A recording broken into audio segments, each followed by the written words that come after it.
to my channel Let's Play Fantasy. இன்னைக்கு நம்ம என்ன மேட்சுக்கான ப்ரெடிக்ஷன் பார்க்க போறோம்னா ஐபிஎல்ல ஆர்ஆருக்கும் லக்னோ ராஜஸ்தான் வெர்சஸ் லக்னோக்கான ப்ரெடிக்ஷன் தான் பார்க்க போறோம். நாலாவது மேட்ச். நீங்க நம்ம சேனல்ல ஜாயின் பண்ணலனா மறக்காம ஜாயின் பண்ணிக்கோங்க. லிங்க் டிஸ்கிரிப்ஷன் பாக்ஸ்ல கொடுத்துருக்கோம்.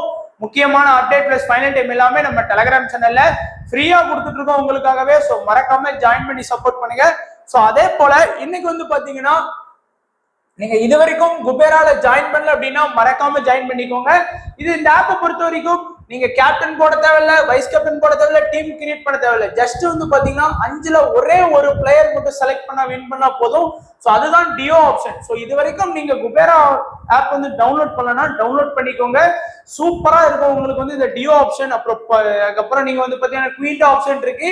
சோ அது மட்டும் இல்லாம நம்ம நார்மலா பிளே பண்ணக்கூடிய கிளாசிக் மோட் இருக்கு. சோ எல்லா ஆப்ஷனுமே வந்து இதுல இருக்கு. செகண்ட் இன்னிங்ஸ்ல கூட பாத்தீங்கன்னா நீங்க டியோ பிளே பண்ணிக்கலாம். சோ இது வரைக்கும் நீங்க குபேரால ஜாயின் பண்ணலனா ஒன்ஸ் நீங்க ஜாயின் பண்ணி பாருங்க, உங்களுக்கே ரொம்ப பிடிச்ச ஆப்பா மாறிடும். சோ இன்னைக்கு பிச்சர் ரிப்போர்ட்டை பொறுத்த வரைக்கும் பாத்தீங்கன்னா இந்த மேட்ச் வந்து உங்க எல்லாருக்குமே தெரியும் ஜெய்ப்பூர்ல தான் நடக்குது.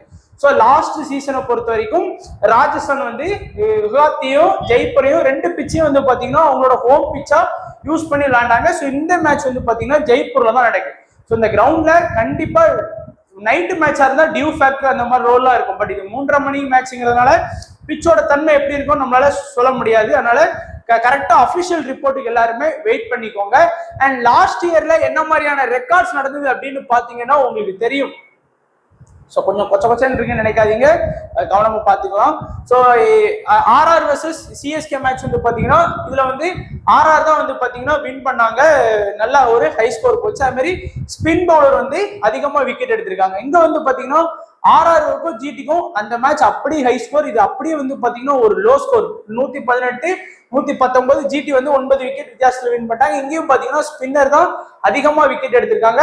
ஆர்ஆர் வர்சஸ் எஸ்ஆர்எச் மேட்ச் இது அப்படி அதுக்கு அப்படி, அதாவது இங்க 200+, இங்க 120, இங்க 200+, அதுக்கு அப்படியே ஆப்போசிட். இங்கேயும் பாத்தீங்கன்னா ஸ்பின்னர் தான் வந்து பாத்தீங்கன்னா அதிகமா விக்கெட் எடுத்திருக்காங்க. இந்த மேட்ச் வந்து பாத்தீங்கன்னா ஆர்சிபி 171, ஆர்ஆர் வந்து அப்படி அதுக்கு ஆப்போசிட்டா 60க்கு ஆல் அவுட் ஆயிட்டாங்க. இங்க வந்து பாத்தீங்கன்னா ஈக்குவலா விக்கெட் எடுத்திருக்காங்க. ஸோ ஸ்பின்னுக்கு வந்து பாத்தீங்கன்னா இந்த கிரவுண்ட்ல வந்து சப்போர்ட்டா இருக்கு. நான் ஏன் சொல்றேன்னா இந்த பிட்ச் வந்து எப்படி இருக்கும்னு நம்ம சொல்ல முடியாது. ஒரு இன்னிங்ஸ் ஹை ஸ்கோர், ஒரு இன்னிங்ஸ் லோ ஸ்கோர் அந்த மாதிரி போயிட்டு இருக்கு. சொல்ல கொஞ்சம் கவனமா இருந்துக்கோங்க. ஸோ இப்போ ரெக்கார்ட் வைஸா பாத்தீங்கன்னா லாஸ்ட் சீசன்ல இந்த ஜெய்ப்பூர் பிட்ச்ல வந்து பாத்தீங்கன்னா நமக்கு வந்து டோட்டலா ஒரு 5 மேட்ச் நடந்தது.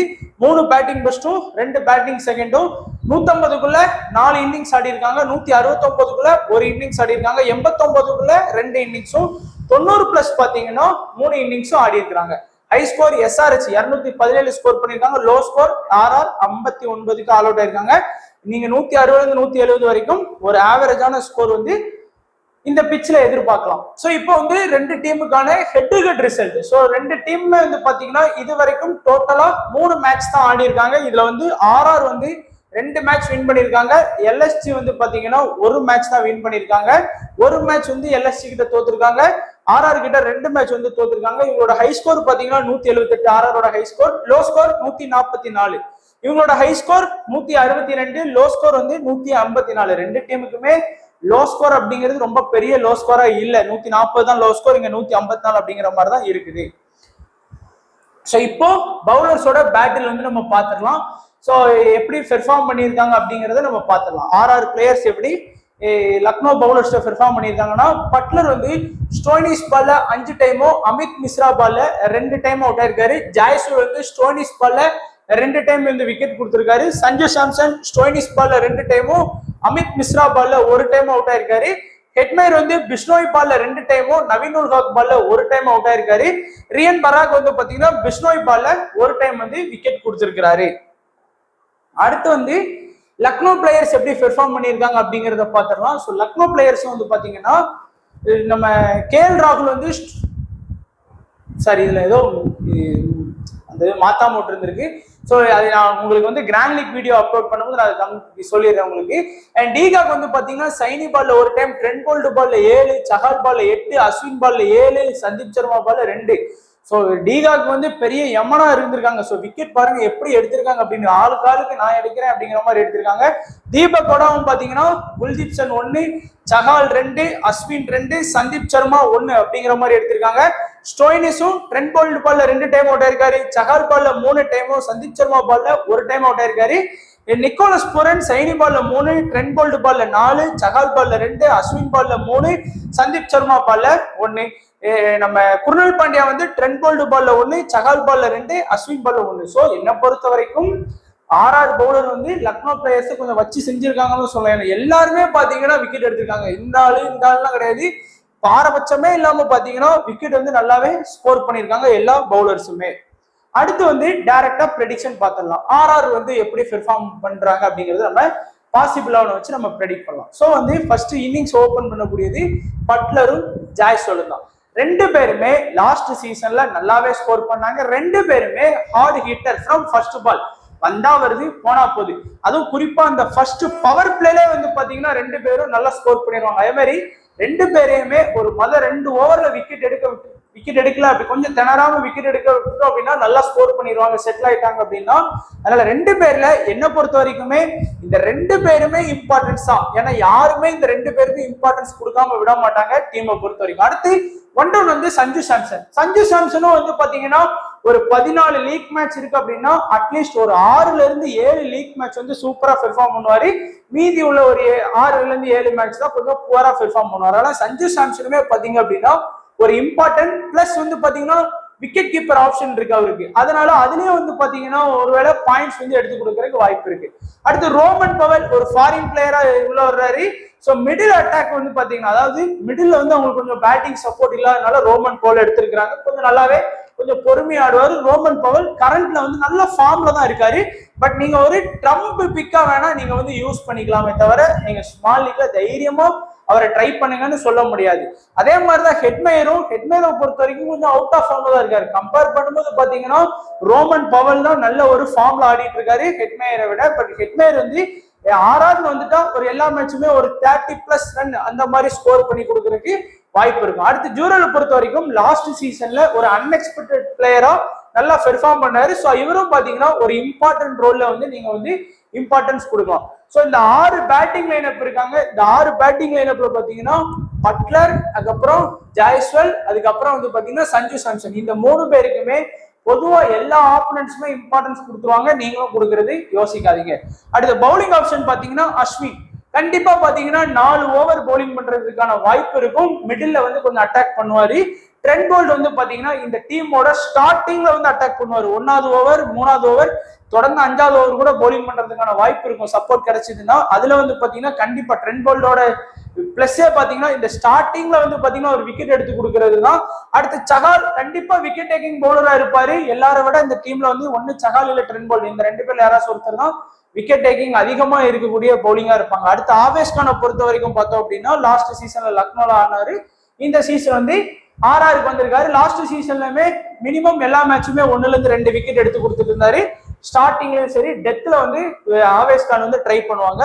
குல்தீப் சென் இல்லைன்னா சந்தீப் சர்மா இல்லைன்னா இம்பாக்ட் பிளேயரா கூட வரலாம் சந்தீப் சர்மா கூட. ஸோ அதனால அதுல ஒரு இது இருக்கு. ரியன் பராக் உள்ள வரலாம், பேட்டிங் ஆப்ஷன் தேவைப்பட்டா, பவுலிங் ஆப்ஷன் தேவைப்பட்டா சந்தீப் சர்மா உள்ள வரலாம். ஸோ என்ன பொறுத்த வரைக்கும் ட்ரெண்ட் போல்ட், சஹாலு, அதுக்கப்புறம் வந்து பாத்தீங்கன்னா ஆவேஸ் கான், இந்த 3 பேருக்குமே இம்பார்ட்டன்ஸ் கொடுங்க. அஸ்வினை வந்து ஒரு டிசிபியா வேணா நீங்க வந்து ட்ரை பண்ணிக்கலாம். குல்தீப் சனே வந்து ஒரு ட்ரம்ப் பிக்கா நீங்க ட்ரை பண்ணிக்கலாம். ஸோ 3 டிசிபி கொடுத்துருக்கோம்.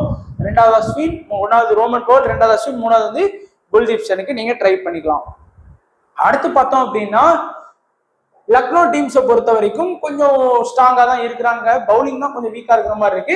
இன்னிங்ஸ் ஓபன் பண்ணக்கூடியது டீகாகும் படிகளும் தான் இன்னிங்ஸ் ஓபன் பண்ணுவாங்கன்னு சொல்றாங்க. ராகுல் வந்து 1 டவுன் இல்லைன்னா 2 டவுன் வர்றதுக்கு தான் வாய்ப்பு இருக்குங்கிற மாதிரி சொல்றாங்க. பட் எவ்வளவு உண்மைன்னு தெரியல. பட் நம்ம அஃபிஷியலா எதுவும் வரல.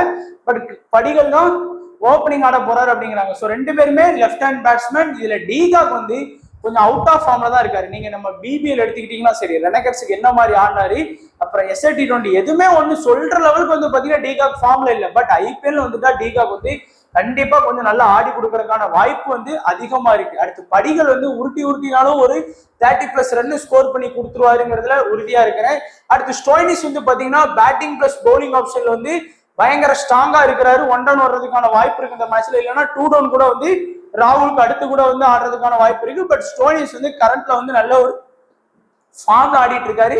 KL ராகுல் நம்ம சொல்லவே வேணாம். ஐபிஎல் வந்துட்டா KL ராகுல் வந்து ஹீரோவா மாறிடுவாரு. எப்பவுமே வந்து அந்த டீமுக்கு வந்து நல்லா ஒரு கான்ட்ரிபியூட் பண்ணி கொடுப்பாரு ரன் வந்து. நிக்கோலஸ் பூரன் கரண்ட்ல வந்து நல்ல ஃபார்ம்ல இருக்காரு. இந்த UAE T20 அந்த லீக், அப்புறம் வந்து வெஸ்ட் இண்டீஸ் சீரீஸ்ன்னு சொல்லி உண்மையில நல்ல ஒரு கரண்ட்ல நல்ல ஃபார்ம் ஆடிட்டு இருக்காரு. ஒன்னு பதோனி இல்லைன்னா தீபக் கூட உள்ள வர்றதுக்கான வாய்ப்புகள் அதிகமா இருக்கு. ஸோ 6 பேட்டிங் லைனப்ல முதல் இம்பார்ட்டன்ட் KL ராகுல், ரெண்டாவது வந்து பாத்தீங்கன்னா ஸ்டோயினிஸ், மூணாவது வந்து பாத்தீங்கன்னா நிக்கோலஸ் பூரன். இந்த 3 பேருக்குமே நீங்க இம்பார்ட்டன்ஸ் கொடுத்தா போதும். டிகாக் வந்து கொஞ்சம் அவுட் ஆஃப் ஃபார்ம்ல இருக்கிறதுனால முதல் மேட்சை இம்பார்ட்டன்ஸ் கொடுக்க வேணாங்கிறது என்னோட இது.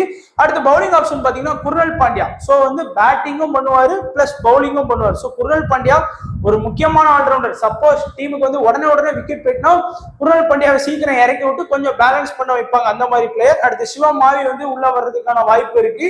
அடுத்து பிஷ்னோய், இந்த இப்போ இந்தியாவுக்கே வந்து பாத்தீங்கன்னா பிஷ்னோய் ஆடி நல்ல விக்கெட்லாம் ஸ்கோர் பண்ணி கொடுக்காரு. ஸோ குர்னல் பாண்டியா பிஷ்னோய் 2 பேருக்கு நல்லா இம்பார்ட்டன்ஸ் கொடுத்துக்கோங்க. அடுத்து ஜோசப், உங்க எல்லாருக்குமே தெரியும், வெஸ்ட் இண்டீஸ் பிளேயர், ஆஸ்திரேலியால இந்த டெஸ்ட் சீரீஸ்ல மாஸ் காட்டினதுல இருந்து உள்ள இறக்கி இருக்காங்க. நல்ல ஒரு பவுலிங் ஆப்ஷன்ல இருக்கலாம்னு எதிர்பார்க்கப்படுது. அது அடுத்து வந்து பாத்தீங்கன்னா மோஷின் கான் வந்து கொஞ்சம் பெருசா இன்ஜுரி ஆயிடுவாரு அப்பப்போ, இல்லைன்னா நல்ல ஒரு பவுலிங் ஆப்ஷன்ல இருப்பாரு. பட் நீங்க வந்து கொஞ்சம் ரிஸ்கா போனோம்னா நீங்க வந்து ஜோசப்கே இம்பார்ட்டன்ஸ் கொடுத்துக்கோங்க. ஸோ பேட்டிங்ல 3, பவுலிங்ல 3 பேருக்கு வந்து இம்பார்ட்டன்ஸ் கொடுத்துக்கலாம். ஸோ இப்போ நம்மளுடைய ஸ்மால் லீக் டீம் பாத்தீங்கன்னா ஒரு சில ஐடியாஸ் கிடைக்கும். ஐடியாஸ்க்காக பாத்தீங்கன்னா உங்களுக்கு தெரியும். ஸோ பட்லரு, KL ராகுல், Samson, Nicholas Pooran, Jaiswal, Krunal Pandya, Stoinis, Chahal, Trent Boult, Bishnoi, Mohsin Khan. So எல்லாமே வந்து பாத்தீங்கன்னா ஒரு பேலன்ஸ்டா கவர் பண்ணியிருக்கோம். RRல 3 பேட்டிங் 2 பவுலிங் ஆப்ஷன் கவர் பண்ணியிருக்கோம். இதுல எக்ஸ்ட்ரா வேணும்னா நீங்க வந்து கண்டிப்பா குல்தீப்சனையோ இல்ல அப்படின்னா ஆவேஷ் கானையோ நீங்க கண்டிப்பா ரீப்ளேஸ்மெண்ட் பண்ணி பார்க்கலாம். மற்றபடி RRக்கு நம்ம இந்த டீம்ல பொறுத்த வரைக்கும் பாத்தீங்கன்னா மோஷின் கானுக்கு மேல கூட நீங்க வந்து ஆவேஷ் கானை வந்து ட்ரை பண்ணலாம். ஸோ கேப்டன் வைஸ் கேப்டனை பொறுத்த வரைக்கும் Stoinis, Krunal Pandya, Butler, KL ராகுல், சகால், இந்த 5 பேருக்குமே வந்து பாத்தீங்கன்னா நல்ல ஒரு கேப்டன் வைஸ் கேப்டன் ஆப்ஷன் இருக்குங்கிறது என்னுடைய கருத்து. மோஸ்டா எல்லாருமே பாத்தீங்கன்னா பட்லரு கேப்டனு, இல்ல ஜாய்ஸ்வலுக்கு வந்து வைஸ் கேப்டனு, இல்ல அப்படின்னா KL ராகுல் வந்து கேப்டன் இல்ல வைஸ் கேப்டனா ட்ரை பண்ணுவாங்க. மோஸ்டா பட்லரு, KL ராகுல், ஜாய்ஸ்வல், சாம்சன், 4 பேருக்குள்ள தான் ட்ரை பண்ணுவாங்க. பட் நீங்க கொஞ்சம் அந்த ஆல்ரவுண்டரையும் ஃபோக்கஸ் பண்ணுங்கிறது தான் ஆல்ரவுண்டர் கொடுத்துருக்கேன். சகால வந்து பாத்தீங்கன்னா கொஞ்சம் ஃபோக்கஸ் பண்ணுங்கிறதுக்கு அந்த மாதிரி கொடுத்துருக்கேன். எல்லாரையுமே ஃபோக்கஸ் பண்ணுங்கன்னு சொல்றீங்கன்னு நினைக்காதீங்க. ஏன்னா இந்த 4 பேர்ல தான் உங்க ஆப்போனன்ட் வந்து ட்ரை பண்ணுவாங்க. பட்லரு, KL ராகுல், சாம்சன், ஜாய்ஸ்வல், இந்த 4 பேர் வந்து ஆல்மோஸ்ட் உங்க ஆப்போனன்ட் வந்து இந்த 4 பேர் தான் ட்ரை பண்ணுவாங்க. நீங்க கொஞ்சம் டிஃபரன்ஷியலா யோசிக்கணும்னு நினைச்சீங்கன்னா சகாலு, குர்னல் பாண்டியா, ஸ்டோயினிஸ் இந்த மாதிரி பிளேயர்ஸை யோசிங்க அப்படிங்கிறதுக்காக அதுல வந்து மென்ஷன் பண்ணியிருக்கேன். ட்ரம்ப் பிக்கா வேணும்னா ஜூரலி, குல்தீப்சனு, ரோமன் பவல், பதோனி, மோஷின் கான், இந்த 5 பேரும் பாத்தீங்கன்னா ரொம்ப லோ பர்சன்டேஜ்ல இருக்கக்கூடிய ஒரு பிளேயர்ஸா இருப்பாங்க. ஸோ ரிஸ்கா வேணுங்கிறவங்க வந்து இந்த மாதிரி பிளேயர்ஸ் கூட நீங்க வந்து உங்களுடைய டீம்ஸ் வந்து ட்ரை பண்ணி பார்க்கலாம். ஸோ இதுதான் நண்பன் நம்மளுடைய ப்ரெடிக்ஷன். ஸோ மறக்காம நம்ம வீடியோவை லைக் பண்ணுங்க, உங்க ஃப்ரெண்ட்ஸுக்கு ஷேர் பண்ணுங்க, டெலகிராம் சேனல்ல ஜாயின் பண்ணலன்னா ஜாயின் பண்ணிக்கோங்க. ஸோ வீடியோ பார்த்த எல்லா நண்பர்களுக்கும் நன்றி, வணக்கம். தேங்க்ஸ் ஃபார் வாட்சிங் நண்பா.